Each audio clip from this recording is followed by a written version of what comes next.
pagalba yra viešpaties, dangaus ir žemės kūrėjo vardas. Giedokite gyrų mūsų Dievui, giedokite. Giedokite gyrų mūsų karaliui, giedokite. Dievas yra visos žemės karalius. Giedokite jam gyrų suprastami. Šiais žodžiais pradame šios viešpaties dienos pamaldas. Vardan Dievo, šventoje trejybėje vieno, Tėvo, Sūnaus ir Šventosios Dvasios. Amen. Dabar giedokime giesmę 164 giesmę, pirmą, trečią posmelės.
Tenka girdėti apie ištvirkimą tarp jūsų ir tokį ištvirkimą, kokio net nėra tarp pagonių.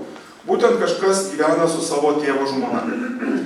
Ir jūs dabar esate pasipūtę, užuot nuliūdę ir tai padariusi išmetę iš savo tarpo. Aš nebūdamas su jumis kūnu, tačiau būdamas dvasia, jau nuteisiau tą nusikaltimą padariusi jį, lyg būdamas tarp jūsų. Jums susirinkus mūsų viešpaties Jėzaus Kristaus vardu, dalyvaujant ir mano dvasiai, mūsų viešpaties Jėzaus Kristaus jėga, atiduokite tokį šėtonui, kad sužlugdytų kūną, o dvasia būtų išgelbėta viešpaties Jėzaus dieną. Jūsų gyrimasis niekam tikės. Argi nežinote, jog truputis raugo įraugina visą maišymą. Todėl išmeskite senąjį raugą, kad taptumėt naujų maišymų. Jūs juk esate nerauginti, nes jau paskerstas mūsų Paskos avinėlis, Kristus. Tad švęskime šventes ne su senuoju raugu, ne su blogybės ir nusikaltimų raugu, bet su nerauginta tyrumo ir tiesos duona. Rašau jums savo laiške, kad nebendrautumėt su ištvirkeliais. Žinoma, ne su visais šio pasaulio ištvirkeliais, gobšais, plėšikais ar stabmeldžiais, nes tada reikėtų pasitraukti iš šio pasaulio. Bet jums rašiau, kad nebendrautumėt su tuo, kuris vadinasi brolis, o yra ištvirkelis, gobšas, stabmeldys, keikūnas, girtuoklis ar plėšikas. Su tokiu net nevalgykite kartu. Kam man teisti svetimuosius? Argi ir jūs nesavosius teisite? Tuos, kurie ne mūsiškiai, teis Dievas. Todėl pašalinkite piktadarį iš savųjų tarpo. Baisi tokia atkarpa, atrodo grėsmingai. Tačiau visas Dievo žodis yra jo įkvėptas ir skaitome visą jį, nesistengdami apeiti kažkurių nepatogių mums vietų. Kalbant apie nuodėmes, visada aš savo galvoju, kaip taikyti tai apie save. Ne apie kitus, bet visų pirma iškelti klausimus apie save, kur aš nusidedu. Lengviausia, žinot, matyti kito nuodėmes ir savo būti gailestingu visada. Čia kalba apaštalas Paulius apie konkrečią situaciją, konkrečioje bažnyčioje, kai žmogus sąmoningai nusideda ir jis yra veidmainis ir nepažįsta viešpaties. Šiandieną kalbėsime taip pat apie, ar pažįstame viešpatį. Taigi žmogus iš tikrųjų nepažįsta viešpaties, bet sąmoningai nusideda, net gailauja ir nepripažįsta tos nuodėmės. Ir tada apaštalas Paulius kalba apie tokias kraštutinės priemonės.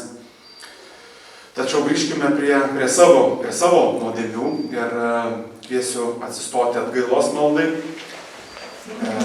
Kaip žinome, viešpats sakė, tik šventoji dvasia primins pasauliui, kaip jis klysta. Taigi šventoji dvasia mums primena ten, kur mes nusidėjome, ir kreipsimės į viešpatį maldoje, prašydami jo atleidimo ir išpažindami jam nuodėmes. Brangus viešpatė, Dieve, dėkojame tau už šias pamaldas su viešpatės vakarienė kartu, kada dalyvausime prisimindami tavo mirtį ir prisikėlimą.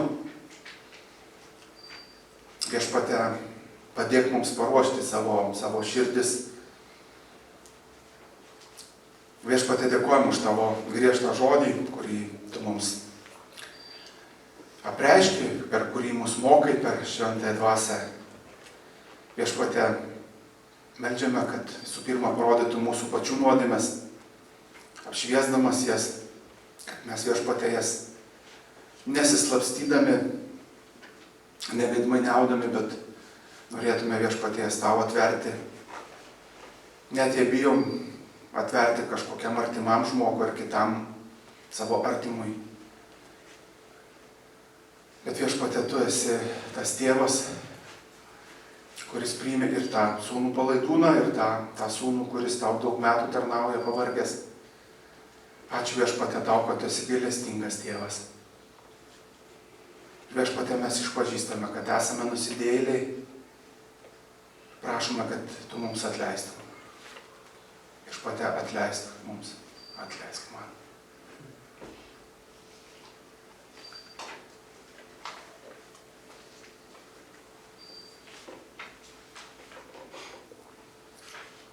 Leisk Viešpatė, kur norėjau pasirodyti geresnis, apsimesti kažko to, ko nesu. Galbūt norėdamas užgožti kitus. Viešpatė, ačiū tau, kad tu mus keiti. Mes neturim kito būdo keistis, kaip tik ateiti pas tave, išpažinti savo nuodėmes. Prašyti tavo atleidimo ir prašyti tavo šventosios dvasios jėgos, kuri mus pašventina ir keičia mūsų charakterius, mūsų gyvenimus tavo šlovai. Dėkojame brangiu Viešpatės Jėzaus vardu. Amen. Galite prisėsti ir giedosime 42 psalmę, pirmus 3 posmelius. Take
Dievo malonės žodžio iš laiško Hebrajams 9 skyriaus nuo 11 iki 14 eilutės. Bet Kristus, atėjęs kaip būsimųjų gerybių vyriausiasis kunigas, pro aukštesnę ir tobulesnę palapinę, ne rankų darbo, tai yra ne šitos kūrinijos, taip pat ne ožių ar veršių krauju, bet savuoju krauju, vieną kartą, visiems laikams, įžengė į švenčiausiąją ir įvykdė amžinąjį atpirkimą. Jeigu jaučių bei ožių kraujas ir telyčios pelenai per apšlakstymą pašventina susitekusius, kad kūnas būtų švarus, tai nepalyginti labiau kraujas Kristaus, kuris per amžinąją dvasią paaukojo save kaip auką, be dėmės Dievui, apvalys jūsų sąžinę nuo mirties darbų, kad tarnautume gyvajam Dievui. Viena iš nuostabiausių eilučių Naujajame testamente, kur sako, ką padarė Kristus. Ir tai yra taip svarbu mums suprasti. Visas Senasis testamentas rodė tas visas paveikslas, rodė apie tą centrinę žinią, ką padarė Viešpats Kristus. Sako, jis buvo ir tas kunigas, vyriausias kunigas, kuris ateina, Senajame testamente ateidavo su ta jaučiu ar kitų gyvūnų krauju, bet sako, jis atėjo, jis buvo ir vyriausias kunigas, tobulas kunigas, taip pat atėjo su krauju, ne su gyvūnų, bet su savo tinkama auka, tobula auka, jis ir kunigas, ir auka, ir jis įžengė į tą šventų švenčiausią, kuri buvo šventykloje Senajame testamente. Jis įžengė į tą Dievo sosto menę, į tą artumą ir, sako, įvykdė amžiną atpirkimą. Mes skaitome Evangelijų pagal Joną, sako, atlikta. It is finished. Atlikta, tai įvykdyta. Nieko netrūksta. Ir tai yra ta žinia, kuri mus keičia. Keičia ne tik apvalo pradžią mūsų sąžinę, apvalo mūsų sąžinę, mes galim be kalties tarnauti Dievui, be kalties gyventi, be kalties džiaugtis gyvenimu. Ir tai veda, sako, kad tarnautume gyvajam Dievui. Todėl te būna pašlovintas Dievas už gailestingumą mums nusidėjėliams, jog atleidžia mūsų nuodėmes per tikėjimą į Jėzų Kristų. Amen. Kviesiu atsistoti, pagarbinsim trejybę ir išpažinsim savo tikėjimą. Garbė Dievui, Tėvui, Sūnui ir Šventai Dvasiai. Kaip tai buvo pradžioje, kaip yra dabar ir kaip visad bus per amžius. Amen. Šiandieną yra 2 klausimai. Jie yra vėl susiję šiek tiek apie raktus, apie dangaus karalystę, apie drausmę bažnyčios. Taigi 84-asis sako, kaip dangaus karalystė atidaroma ir uždaroma skelbiant šventąją Evangeliją. Šitai Kristaus įsakymų visiems tikintiesiems skelbiama ir viešai liudijama, kad kai tik jie tikrų tikėjimų priima Evangelijos pažadus, Dievas jiems tikrai atleidžia visas nuodėmes dėl Kristaus nuopelno, o visiems netikintiems ir vėlyvajiems paskelbiama, kad jiems gresia Dievo rūstybė ir amžinas pasmerkimas, jei jie neatsiras. Remdamasis šiuo Evangelijos liudijimu, Dievas teis juos šiame ir būsimajame gyvenime. Taigi matom, kad tie raktai yra ne tik pas, kaip įprasta lietuviams manyti, Šventą Petrą, bet jie yra ir mūsų rankose, kai mes skelbiame Evangeliją. Evangelijos skelbimas yra tas būdas, kuris atrakina žmonėms kelią į dangaus karalystę. 85-asis. Kaip dangaus karalystė uždaroma ir atidaroma bažnyčios drausme. Šitaip. Kristaus pavėlimu visi tie, kurie vadinami krikščionimis, bet nekrikščioniškai moko ir gyvena, daugsyk broliškai perspėti nuo savo klystkelių ir netinkamo gyvenimo būdo nepasitraukia, yra apskundžiami bažnyčiai arba jos šiam reikalui paskirtiesiems. Jeigu iš šio perspėjimo neklauso, tų pačių jie atskiriami nuo krikščionių bendruomenės, jiems uždraudžiami šventieji sakramentai, o Dievo sprendimu ir nuo jo karalystės. Bet jeigu jie pasitaiso, pažada tai parodo, vėl priimami kaip Kristus ir jo bažnyčios nariai. Kaip matom, tai yra skirta visiems, ir tie, kurie moko Dievo žodį, ir tie, kurie klauso Dievo žodį. Ir Viešpats vėl, sako, jis drausmina, moko kaip savo vaikus, tačiau vėl, kai mes, jeigu net jei ir suklumpame, tai nėra uždaroma, sako, tada, kai jie pasitaiso, Viešpats grąžina juos. Taigi, giedosim neilgą giesmę, trumpą, jinai turi vieną posmelį, 178, negalim turbūt pastovėti.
And do you want to come for the children's sermon?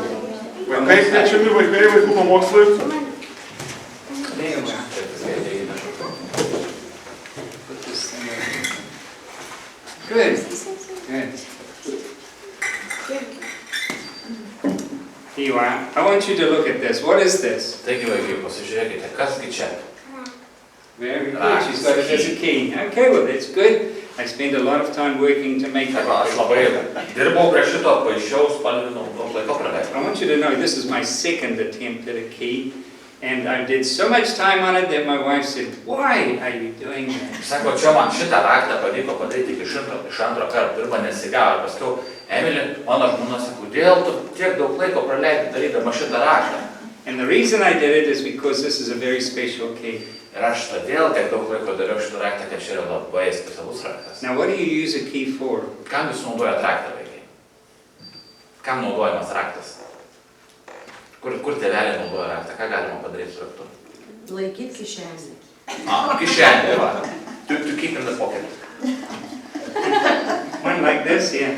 There is a key like this for the church in Nemunėlio Radviliškės. Taigi, jeigu nuvažiuotumėte į Nemunėlio Radviliškę, sena bažnyčia, tai va ten yra toks didelis raktas, kaip šitas metalinis, iš jo galite atrakyti bažnyčios duris. And so it's a big, heavy door. One day we'll get one like that for our door. Tai gal vieną dieną ir mūsų durim bus toks pat didelis raktas senovinis. Now, in America, where I'm from, well, sort of from, we have a special meaning for keys like this.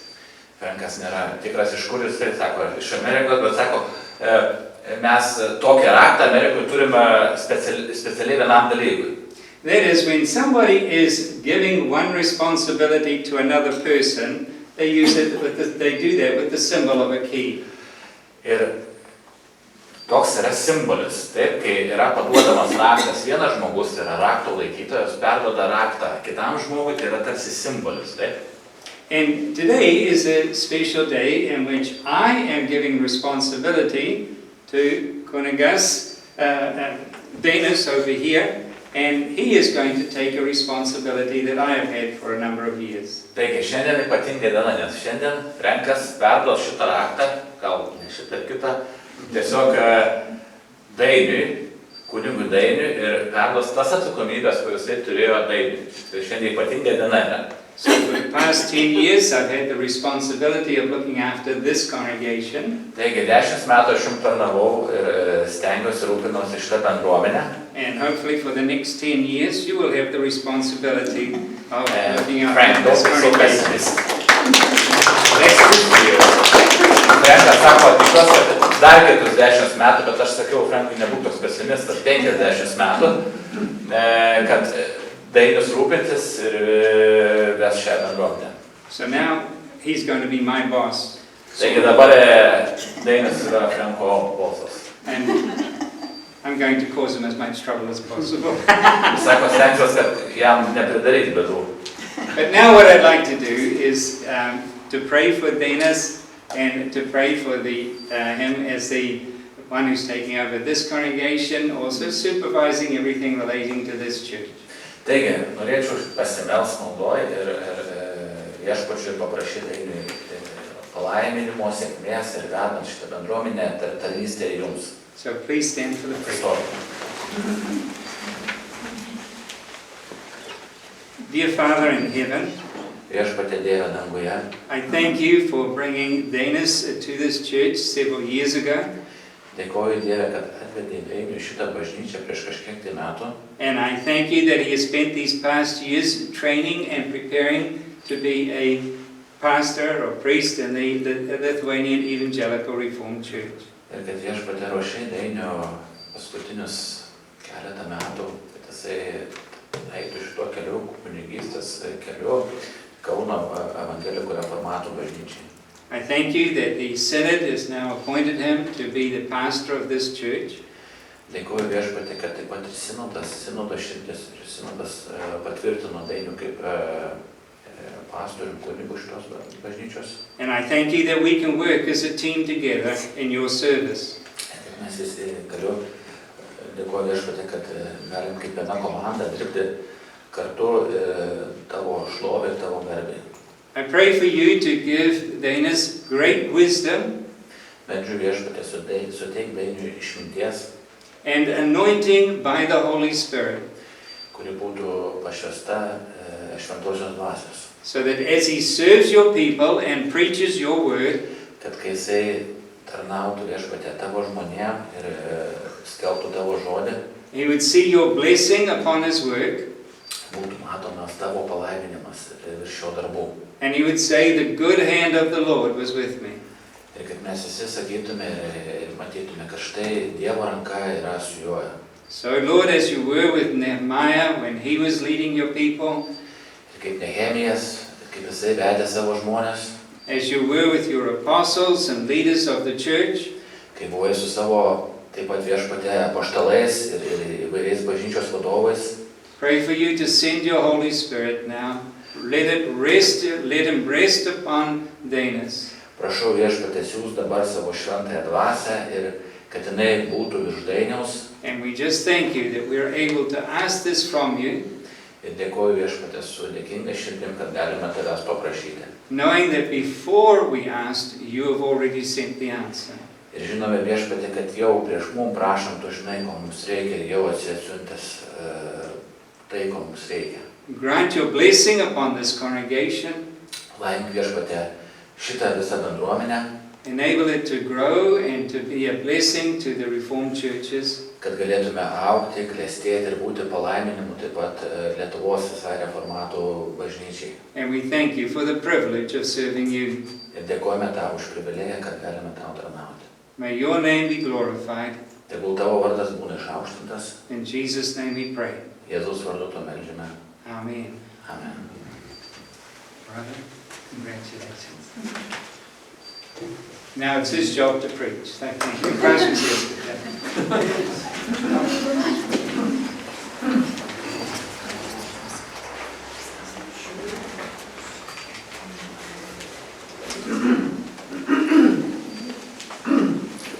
Visi kuo greičiau Dievo žodžių, dar keletą žodžių noriu padėkoti.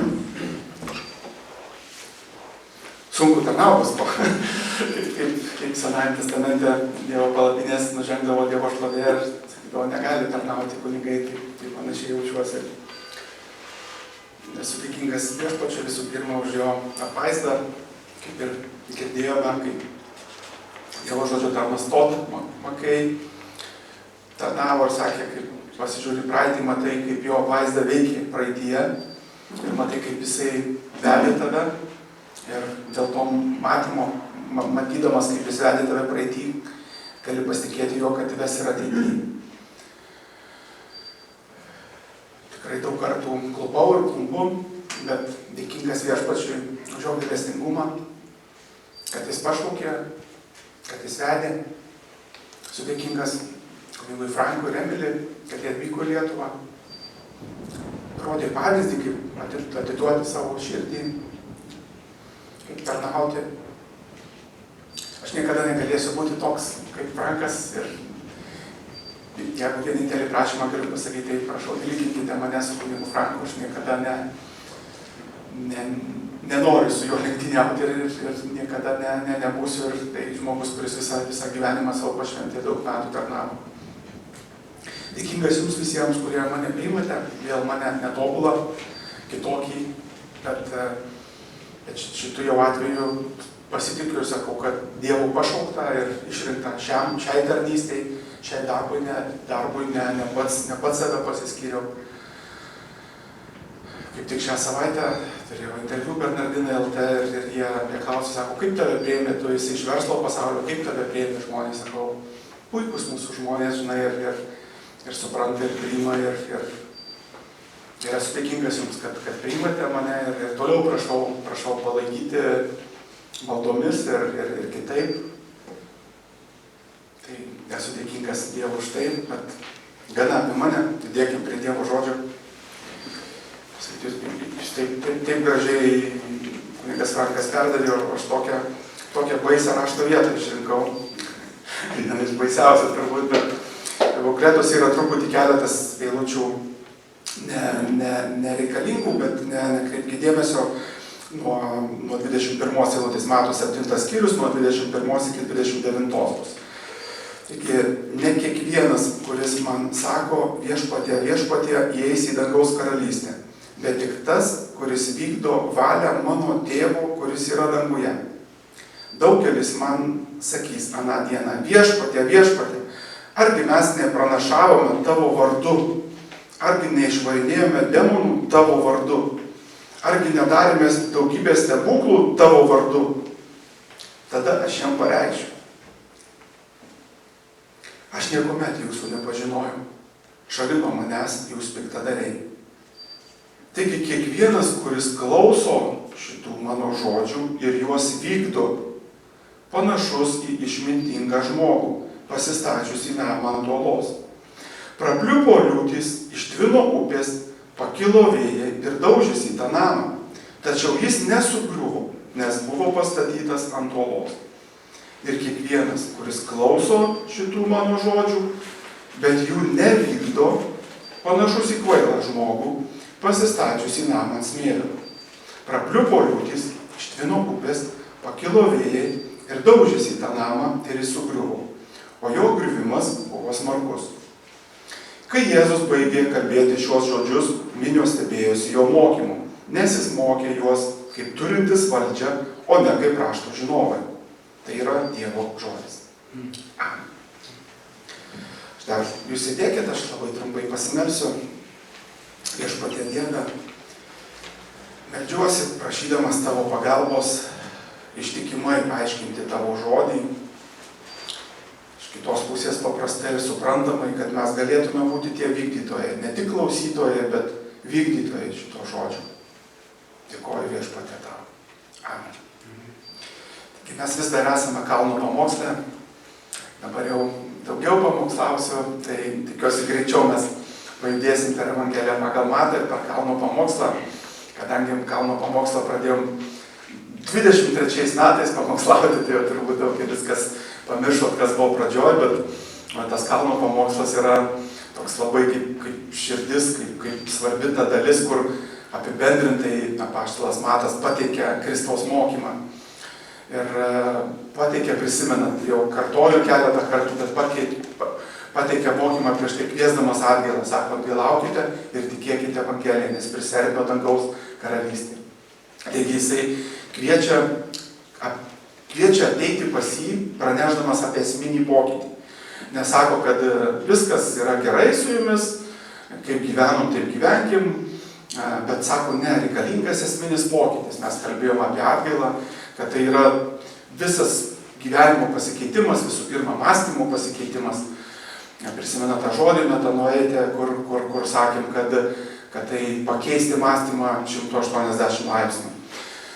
Na ir skaitant kalno pamokslą, turbūt kartais gali net ir nusvirti rankos ir atrodyti, kad viešpatie, aš negaliu įgyvendinti tokio aukštų standartų. Ir iš tikrųjų Dievo įstatymas ir yra kaip pedagogas, kuris rodo, kad mes negalim įgyvendinti tų aukštų standartų. Ir mes pamatom, kad mums reikalingas gelbėtojas. Gelbėtojas iš nuodėmių, ne kažkokia religinė sistema, ne kažkoks aparatas veikiantis, bet asmeninis gelbėtojas, kuris atėjo. Na ir mes matome, kad teologija arba Dievo mokslas, tai jis formuoja mūsų tai, ką mes darome. Kadangi Kalno pamokslas kalba ir apie mūsų elgesį. Tas tai, kaip mes mąstome, kaip mes suprantame, iš karto formuoja mūsų elgesį arba mūsų praktiką, kaip mes elgiamės. Taigi, priartėjom prie iš tikrųjų daugelio nuomonė, ne tik mano vienos baisiausios Naujojo testamento vietų, kurios yra grėsmingos ir prieš tai sako, yra platus kelias į pražūtį, siauri vartai į gyvenimą, kalba apie 2 kelius, apie 2 pasirinkimus.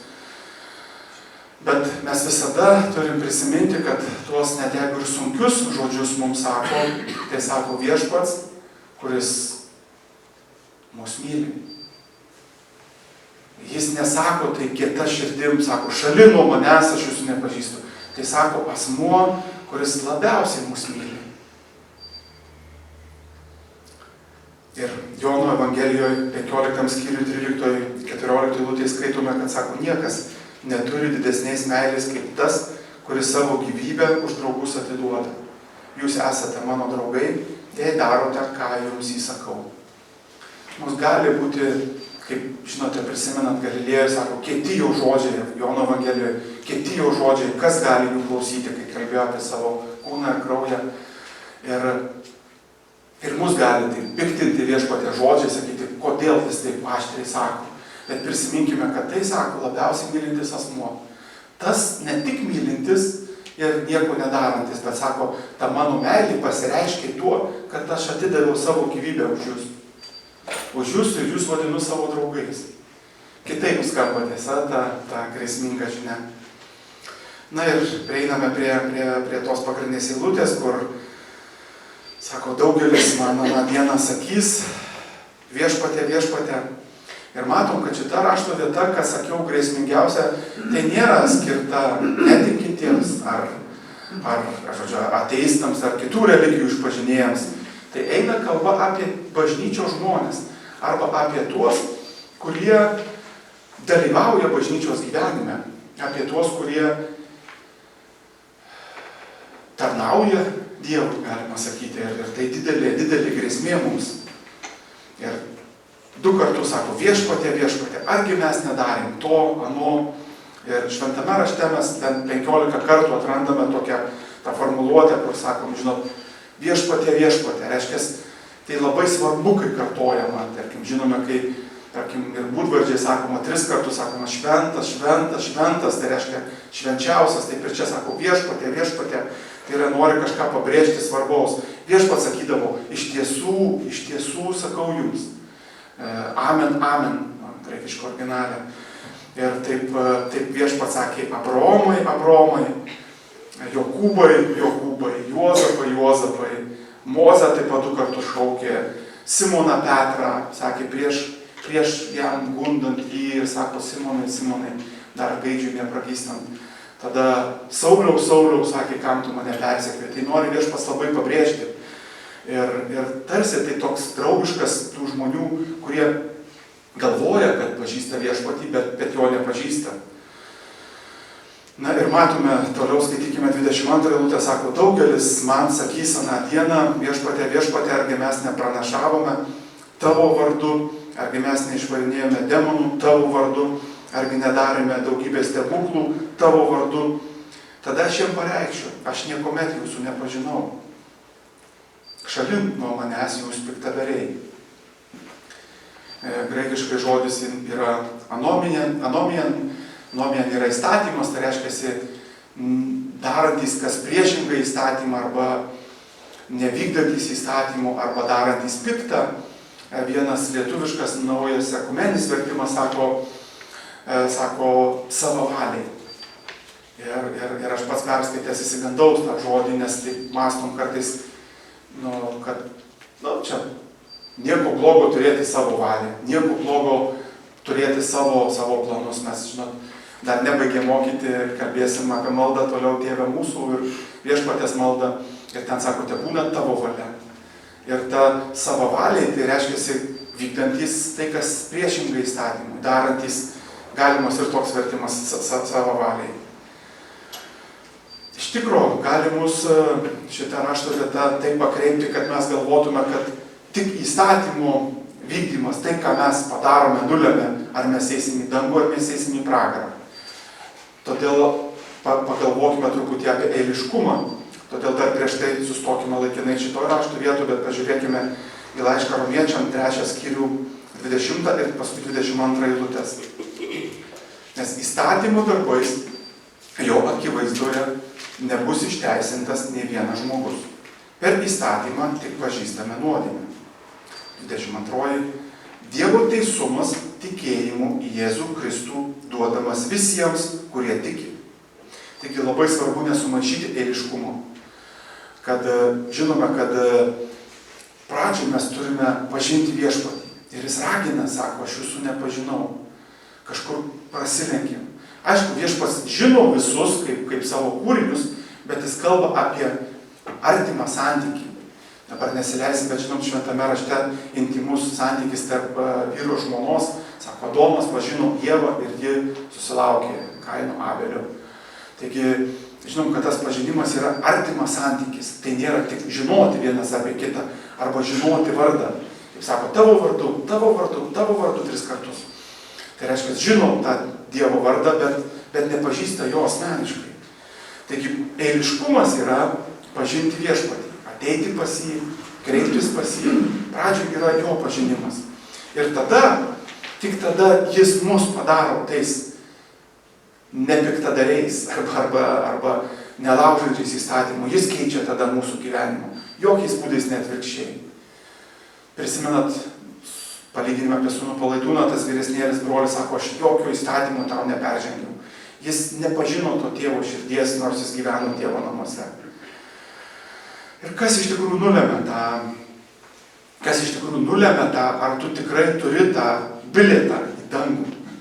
Ir šiandieną klausiu savęs taip pat, pasitikrinti tą pamatą, toliau kalbėsim apie tą gyvenimo pamatą, ir ar tikrai mes turim tą, mes žinom, dabar aš nenoriu kažkaip žeminti to žmogaus, žinom vieną politiką, kuris visai prieš neseniai bendravo su apgavikais, ir jie pažadėjo jam kelionę į valstijas ir susitikimą su Elonu Musku.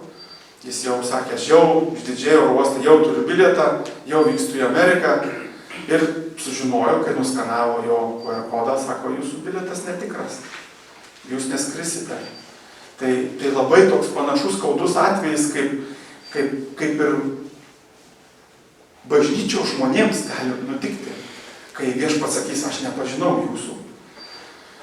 Ir kai Viešpats labai baisu pamatyti, kad sako, daugelis jį garbina savo lūpomis, daugelis, reiškia, tai nebus vienetai, reiškia, bus. Šiandien yra tas laikas, kada mes galim pasitikrinti tą savo pamatą, ar mes tikrai pažįstam Viešpatį. Ir jei tikrai pažįstam, prašyti jį, kad jis padarytų, pakeistų mus, tuos, kurie laikomės jo žodžių. Ir gaila, bet bus tokių žmonių, kurie niekada neatgailavo, niekada neatėjo pas Viešpatį, niekada jam neatsivėrė, nepasitikėjo juo, nepažino ir nepriėmė jo. Ir Viešpats tam ir moko, kad mes visi neliktume jo nepažinę. Antroji daly šitos eilutės, kurią nagrinėjame, eilutės to ištraukos kalba apie pavyzdį. Jis pasako teologinę tiesą ir paskui sako, kaip jums tai yra praktiškai, taip, kad mes suprastume. Ir kalba apie namo statybą. Paskaitysiu 24-26 eilutės. Taigi kiekvienas, kuris klauso šitų mano žodžių ir juos vykdo, panašus į išmintingą žmogų, pasistačiusi namą ant uolos. Prapliupo liūtys, ištvino upės, pakilo vėjai ir daužėsi į tą namą. Tačiau jis nesugriuvo, nes buvo pastatytas ant uolos. Ir kiekvienas, kuris klauso šitų mano žodžių, bet jų nevykdo, panašus į kvailą žmogų pasistačius į namą ant smėlio. Taigi, palyginimas gana paprastas, aiškus, jeigu iki tol mums galbūt kilo klausimų, tai kas yra tie, kuriuos viešpats pažįsta, bet kas yra tie, kuriuos viešpats nepažįsta, arba jie yra nepažįstami. Ir sako, tai panašu, kaip vienas statė namą ant uolos ir kitas statė namą, arba statė namą tinkamo pamato, kitas netinkamo pamato. Ir kartais galbūt čia vyrai labiau supras, bet dauguma ir moterų turi automobilius, ir kur aš pats savo gėdai turiu prisipažinti, kad iki 2 metus atgal, iki to laiko beveik nesirūpinau savo sveikata ir galvojau, kad viskas bus man gerai, visada būsiu sveikas ir netaupiau nei savo jėgų, nei sveikatos, bet aš visada prižiūrėjau savo automobilį. Kada reikėjo keisti tepalus, aš juos keičiau, nebuvo taip, kad dega raudona lemputė ir aš važiuoju. Kažkas pasakytų, kvailas, kas važiuoja, jeigu dega tau raudona lemputė, tikrai atsitiks tuo bėda. Bet su mūsų sveikata, kai dega geltona lemputė ar raudona, mes taip sakom, kažkaip pavyks. Tai dar blogesnis pavyzdys, kad mes galėtume sakyti, gal kažkaip pavyks su amžinuoju gyvenimu, kai dega tos geltonos raudonos lemputės. Kas nevairuojate, atsiprašau, kitą gal rasim pavyzdį jums, bet žodžiu, tas rizikavimas yra labai svarbu, žinai. Pažiūrėkime, ką apaštalas Paulius sako, kas ta statyba namo ir kaip tai praktiškai mūsų gyvenime veikia, kaip šiandieną dabar. Pirmame laiške Korintiečiam 3 skyriui, nuo 9 iki 13 eilutės. Mes juk esame Dievo bendradarbiai, o jūs Dievo dirva, Dievo statinys. Čia sustosiu trumpai, sako, taigi tie, sako, tarnaujantis Dievo žodžiu yra Dievo bendradarbiai, kurie padeda statyti tą statinį. Ir aš pats, priimdamas šią atsakomybę, ne tik dėkodamas jums prisiimu tai, kaip, sako, tie, kurie dalinasi žodžiu, jų laukia griežtesnis teismas. Ir aš pats būsiu atsakingas už tas sielas, kurios man buvo patikėtos. Dėl to ir viešpats kalba, kaip tai statyti ir moko ir sako, jūs esate tas statinys. Ir toliau moko nuo 10 eilutės. Pagal Dievo suteiktą malonę, aš kaip išmintingas statybos vadovas padėjau pamatą, o kitas stato ant jo. Tegul kiekvienas žiūri, kaip stato.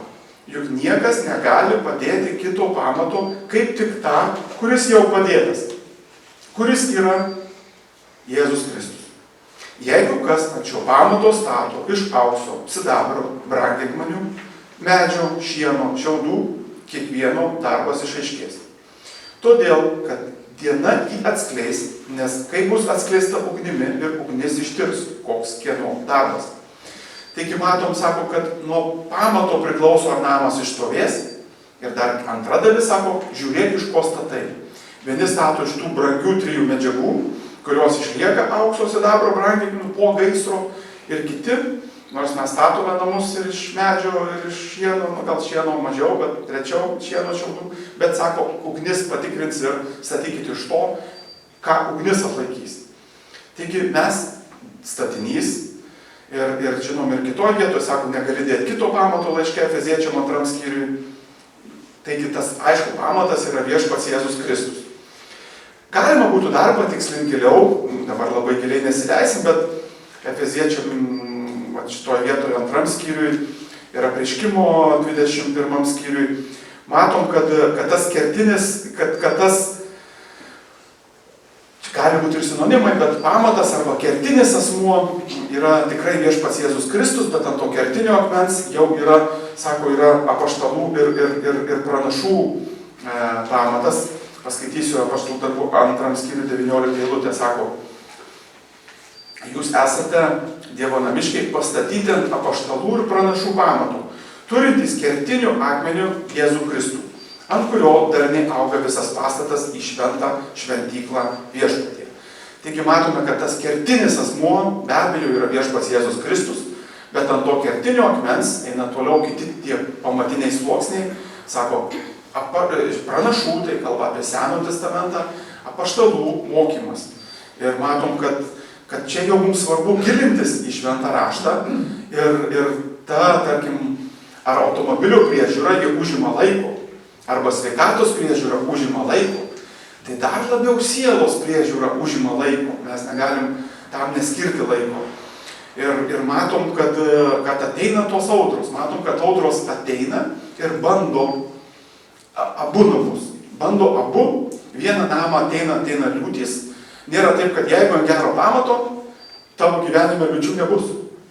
Aš norėčiau taip jums pažadėti ir būtų gerai skelbti tokią pigią malonę, kad jeigu tu esi tikintysis, tikras, tau nieko blogo gyvenime nenutiks.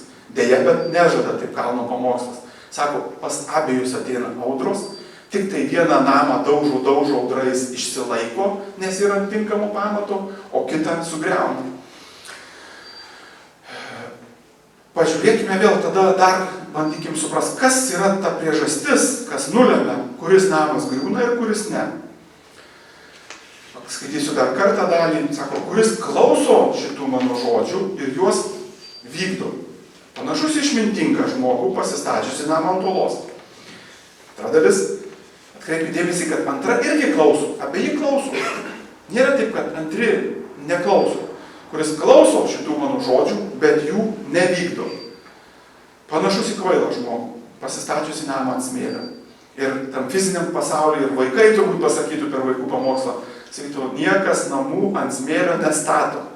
Bet kartais mes, ar netikintys, ant to pamato nestatydami yra toj pozicijoje. Taigi tai, kuo skiriasi, yra paklusnumas. Vieni klauso ir įgyvendina arba vykdo, o kiti klauso, bet nepaklūsta tam, nesupranta to, nepaklūsta. Šitas palyginimas užrašytas 2 kartus, tiek Mato 7 skyriui, tiek Luko 6 skyriui. Ir sako, Lukas šiek tiek kitais žodžiais, sako, kiekvienas, kuris ateina pas mane. Prisimenat, kaip sakiau, kad ateiti pas Viešpatį pažinti jį. Toliau sako, klausosi mano žodžių ir juos vykdo. Aš jums parodysiu, į ką jis panašus. Jis panašus į namą statantį žmogų, kuris giliai iškasė žemę ir padėjo pamatus ant uolos. Taigi matom, giliai iškasė. Taip jau davė Viešpats, kad teko statyti bent keletą namų ir visų dalyvavo etapuose pamatų. Ir pirmą statą namą iš tikrųjų nustebau ir turėjau tokį pasirinkimą, ar daryti tyrimus prieš statant namą, nes tai brangu. Žinot, ir, sakai, dauguma nedaro, sako, šitatynininkai, žinai, sako, vidutiniškai tai daro ir daryk vidutiniškai, žinai. Ir ypač pirmasis namas, atsimenu, buvo sudėtingos konstrukcijos, kur reikėjo tyrimo ir tie tyrimai kainavo, tyrimai užtruko, reikėjo įsigilinti ir tada, tik kai padaryti tyrimai, tik tada buvo tinkamai pritaikyti, kokio gylio turi būti pamatai ir kokio svorio turi būti namas, svoris buvo suskaičiuotas ir tik tada buvo galima pastatyti tinkamai namą. Taigi, klausimas ir vykdymas arba paklusnumas ir yra tas, kur vykdo. Yra tas skirtumas, ne? Tai ne tik klausyti, bet įgyvendinti. Artėjant jau prie pabaigos, dar pažiūrėkime į Morkaus 4 skyrių nuo 15 eilutės ir kalba apie tas 4 širdies dirvas.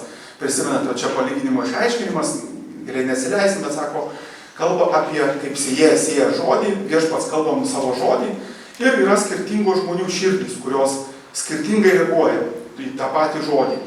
Tai Morkaus 4 nuo 15 sako, palei kelią sėjamas žodis, tai tie, kuriems vos išgirdus ateina šėtonas ir išplečia jų širdyse pasėtą žodį. Sako, viskas greitai nutinka. Atėjo, išėjo. Tai reiškia, atėjo Dievo žodis ir pamiršo. Neliko jokio įsigilinimo, neliko jokio išgyvenimo. 16 eilutė sako, panašiai su tais, kurie pasėti uolėtoj dirvoj.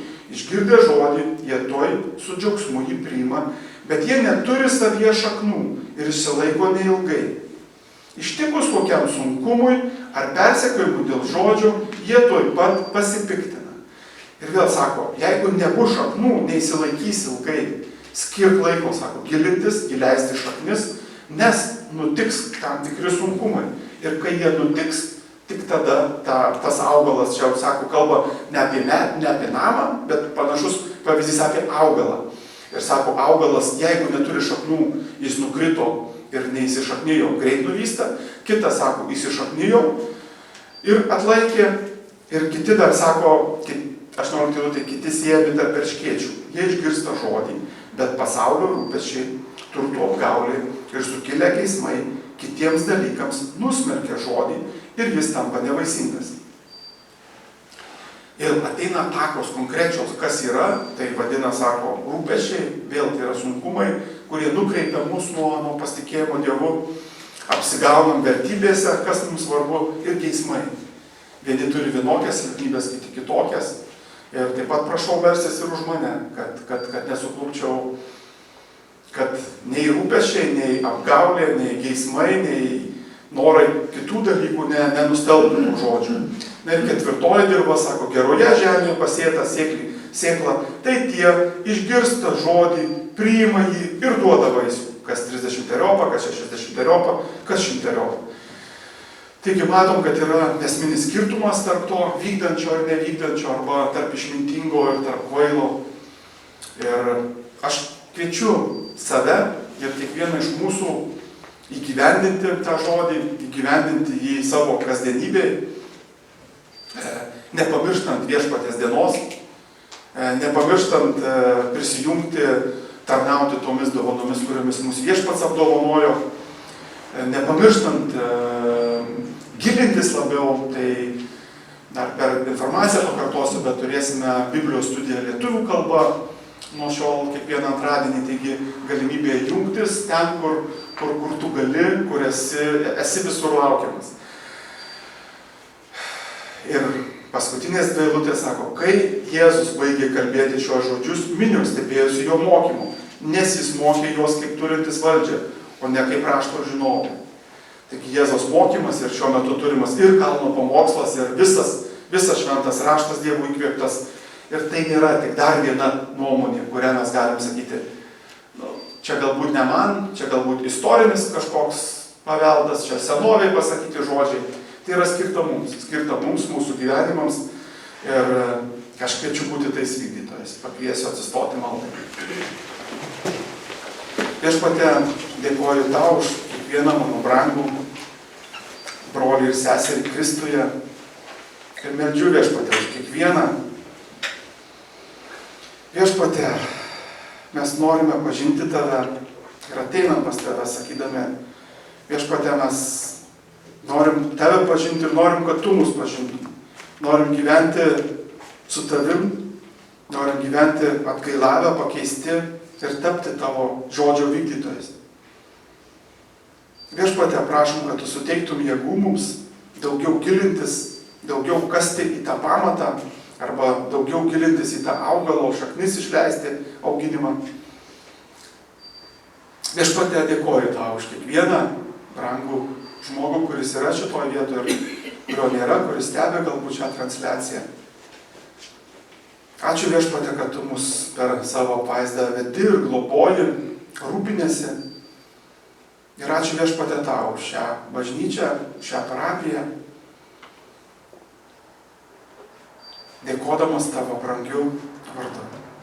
Amen. Pakviesiu giedoti 253 giesmę, 1, 2, 4 posmelius.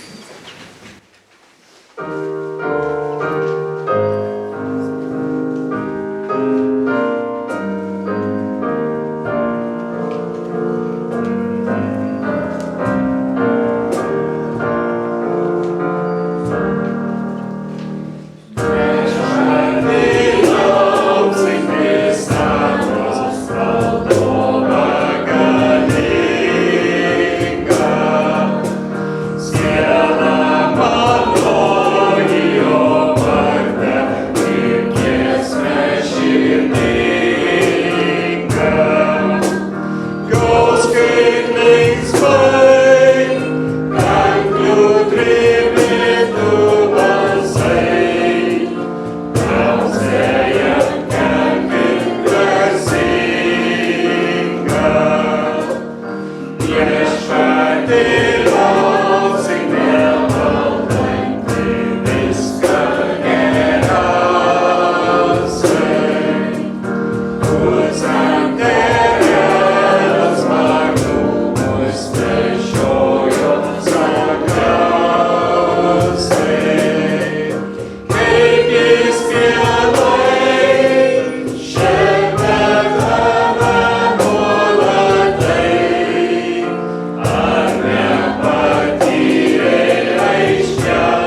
vakar džiaugiamės galimybę kartu su kunigu Franku dalyvauti pamaldose Dubingiuose. Vėliau po pamaldų susitikome ir su Dubingių miestelio bendruomenė gyventojais, pabendravome, dalinome savo mintimis taip pat ir apie bažnyčią, ir apie bažnyčios pastatą. Džiugu. Kaip žinome, po 2 savaičių, lygiai, tai yra rugsėjo 21 dieną, planuojame pamaldas daryti tik Kėdainiuose ir visus kviečiame vykti į Kėdainius. Taip pat tarptautinė mūsų bendruomenė jungiasi kartu ir jie neturės pamaldų po 2 savaičių vieną kartą ir vyks kartu ir registruojasi pas Džordžą, turbūt, ar ne? About bus to go to Kėdainiai. Yeah. Jo, taigi, kas jeigu trūktų, bet visų pirma galite prašyti savo, taigi, tarkim, ir mes planuojame vykti su 2 automobiliais, tai galite jungtis prie sakyti, kas jūs galėtų nuvežti. Taigi kviečiame visi dalyvauti Kėdainiuose. Aš taip pat kviečiu žiūrėti tai kaip ne į vieno dainiaus galbūt, bet visų mūsų tarnystę, kai visi kartu, žinot, labiau tas yra katalikiškas modelis, yra klebonas ir parapiečiai. Dievo žodis moko kitaip, kad visi esame Kristaus kūnas ir visi turime skirtingas dovanas ir visi tomis dovanomis galime tarnauti. Dėl to aš raginu taip ir pagalvoti ir po šią pamokslą, kur mes galim galbūt ir prisidėti prie tarnaujant Kėdainiuose. Ačiū Dievui, viešpats buvo ištikimas, ten yra keletas žmonių, kurie yra, bet tikimės, kad galim tarnauti ir pasiekti daugiau žmonių ir būti naudingi miestui ir būti ta šviesa, tas pastatas pastatytas ant kalno ir ta druska tame mieste. Dėl to kviečiame. Artimiausiu metu vis nuolat dalinsimės, daugiau turėsime veiklų, kadangi džiugu, kad, kaip žinome, ordinacija mano vyko birželio 14 dieną, šiandien jau buvo labiau tas simbolinis žingsnis, kai šią savaitę jau tarnauju pilną laiką ir visas tas darbo dienas galiu skirti tarnystėje viešpačiui ir tarnystėje jums. Tai normalu, kad palaipsniui atsiras daugiau įvairių veiklų ir aš kviečiu jungtis prie jų. Tai visų pirmas yra Biblijos studijos, tai antradienį Biblijos studija nuotoliniu būdu iki šiol vyko vyrams 8 vakare. Dabar mes kviečiame jungtis visus. Žinot, yra tam tikra prasmė, kad atskirai vyrai, atskirai moterys arba studentai arba amžiaus grupės, tada tam tikra tematika atsiranda. Tačiau mes pradedam nuo tokios atskiros, kaip Žydrūnas sakė, lietuvių, kaip studija, taigi neskirstant šiuo metu pagal lytis. Taigi lietuvių kalba, aš ją vesiu aš. Mes jau pradėjom nagrinėti vieną fundamentaliausių ir svarbiausių laiškų šventame rašte, laišką romiečiam, kuris tikrai nėra lengvas, jis yra svarbus. Taigi, tai dabar tokia tvarka, kad prieikite prie manęs, kas norite jungtis nuotoliniu būdu ir aš jūs pridėsiu, reikia turėti messengerį ir aš jūs pridėsiu prie tos grupės. Jeigu ateityje būtų poreikis turėti jas gyvai, galėsime daryti gyvai. Toliau, jeigu poreikis būtų daryti anksčiau, vėl mūsų esamas tas pastatas nubalsavo demokratiniu būdu, kad mes turim 8 vakare, mes jas neplanuojam daryti ilgai, visada planuojam dirbti nuo 45 minučių iki 60 minučių. Taigi toksai aiškus laikas, labiau orientuotas ir į dirbančius. Tai va, tai šita dalis. Toliau, kita dalis aš pakviesiu pristatyti Giedrę. Kaip sakiau, džiugu, kad tai nėra vieno žmogaus tarnystė šeimoms, orientuota, žinot, kaip sakiau, labai į skirtingas ir amžiaus grupės, ir į skirtingas socialinės grupės. Taigi pakviesiu Giedrę, turim tokį bukletą, aš pabūsiu tas reklamuotojas. Ko tu gali paskaityti, pati žinai geriau. Tai gal mane girdėsite ir be mikrofono? Geriau su įrašais. Gerai. Tai aš jau seniai diegiau norų suburti šeimas, mūsų bendruomenės šeimas, kad galėtumėm ir tyrinėti Dievo žodį, ir pabūti kartu. Ir tiesiog šiais metais pradėsim pavadinimą Sukurtas santykiui šeimų kelionė. Ir kodėl tokia tema, tai tikriausiai dėl to, kad Dievas yra tas, kuris sukūrė santykį. Ir mano pagrindinė gal tokia mintis ir idėja ir buvo, kaip mums šeimose tą Dievo santykį atnešti tiek savo vaikams, tiek mokyti to ir Dievo pažinimo, ir tiesiog kaip galim tarpusavį kurti santykį, nes iš tikrųjų vienintelis Dievas ir žino, kaip tai daryti geriausiai. Ir tą mes galim rasti šventajam rašte. Tai toks ir tikslas. Ir mūsų pirmas susitikimas planuojamas jau rugsėjo 26 dieną, 18 val. Bažnyčiai. Ir aš gavau leidimą kalbėti, tai aš pasiruošiu labai fainai bus. Tai labai kviečiu šeimas ir aišku su vaikais ir manau, kad bus prasminga. Ačiū labai Giedre tau už iniciatyvą. Labai širdį džiaugiasi, kai mes visi prisijungiam, ne po vieną. Tai kaip girdėjote, tarnaus ir Sasnauskai, ir Jaudegėjai, ir tai yra kitoks formatas ir vėl nebijokime. Planuojam tą ciklą turėti tokį kaip mokslo metų, nuo rugsėjo iki gegužės, jeigu viešpats leis. Tai va, kitą kartą pristatysim, suderinsim taip pat su seniorais jiems palakių laikų. Irgi tikslas, kad turėti bent vieną kartą į mėnesį tas skirtingas tarnystės. Taip pat pokytis, toks galbūt ne tai, kad pokytis, bet atnaujinsim narystės klausimą, tiksliau narystės kontaktus. Niekas, nebijokit, nesikeičia. Tie, kurie nariais buvom, pajuokausiu, prie Franko, tai jie galės būti ir prie Dainiaus. Tačiau dabar mes turime labai senus sąrašus. Ir kartais, žinot, yra ne techniniai klausimai, mes kartais suklystam ir prasileidžiam kažkieno gimtadienį galbūt ar dėl kitų dalykų. Taigi mes labiau, žinom, bažnyčia turi tvarką.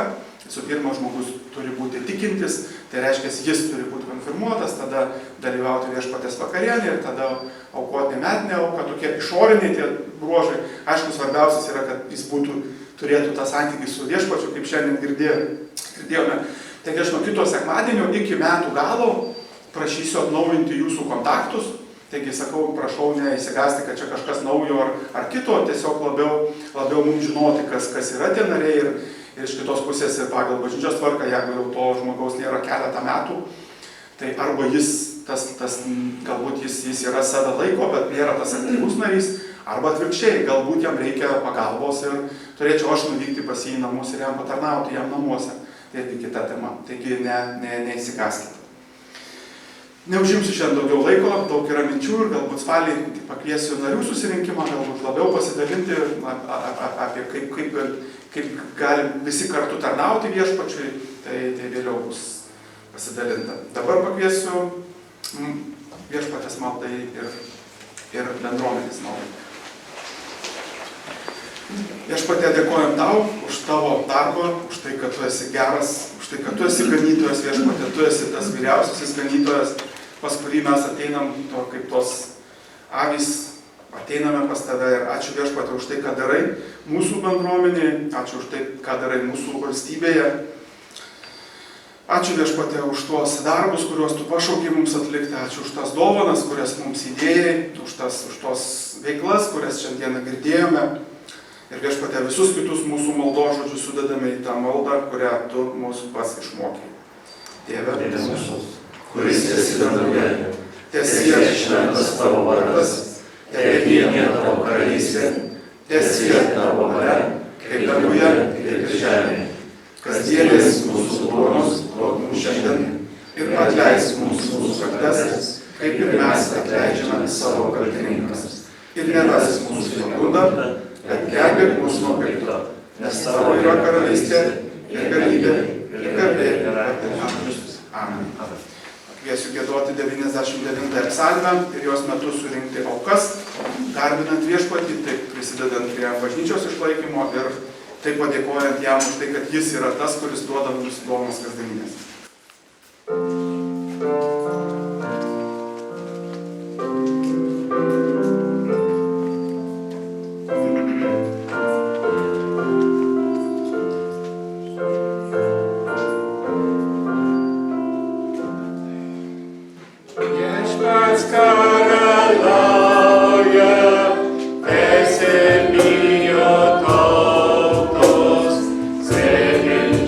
Kerubų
Viešpats Dievas te laimina ir te saugoja tave. Viešpats te nušviečia tave savo veidu ir te esi tau maloningas. Viešpats te pažvelgia į tave gailestingai ir te teikia tau savo ramybę. Amen. Eisime ramybę į pasaulį, kurį siunčia pats viešpats, kad būtume šio pasaulio šviesa, šio pasaulio druska. Gyvensime krikščioniškai, kad žmonės, matydami mūsų tikėjimą ir dorą gyvenimą, atsigręžtų į viešpatį ir šlovintų dangišką tėvą. Amen. Pamaldas baigsime tylesnė malda.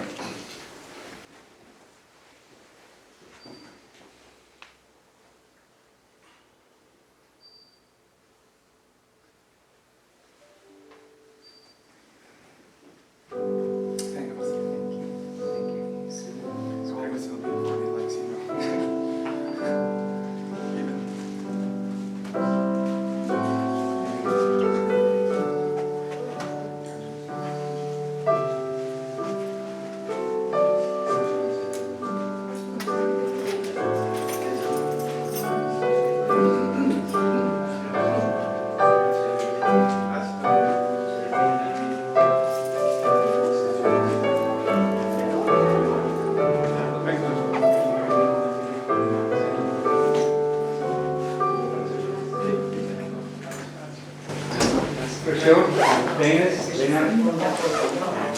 Iš tikrųjų, Dainiau, visos parapijos vardu labai norim pasveikinti tave ir pasidžiaugti tuo, kad tu nusprendei žengti tokį svarbų gyvenime žingsnį, pavadinkim taip.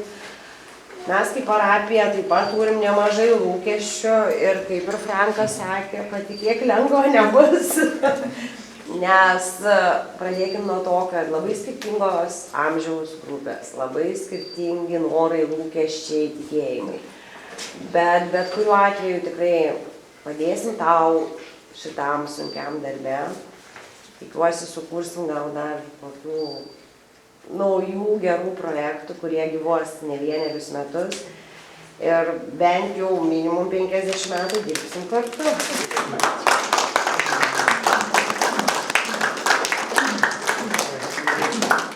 Labai už palaikymą.